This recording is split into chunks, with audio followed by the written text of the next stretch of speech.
नाशिक लोकसभेसाठी अपक्ष म्हणून उभे असलेले जय बाबाजी भक्त परिवाराचे सर्वेसर्वा राष्ट्रसंत जनार्दन स्वामी महाराज यांचे उत्तराधिकारी स्वामी शांतिगिरीजी महाराज यांनी आपल्या लोकसभेच्या प्रचाराला सुरुवात केली आहे।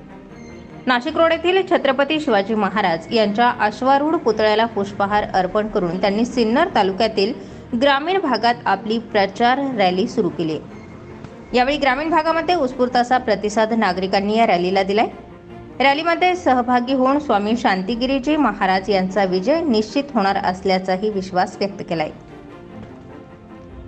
नाशिक लोकसभेसाठी अपक्ष म्हणून उमेदवारी करत असलेले जय बाबाजी भक्त परिवाराचे सर्वेसर्वा स्वामी शांतिगिरीजी महाराज यांनी आपल्या प्रचाराला ग्रामीण भागात जोरदार सुरुवात केली आहे। या प्रचार रॅलीला ग्रामीण भागातून उत्स्फूर्त असा प्रतिसादही मिळताना पाहायला मिळतोय।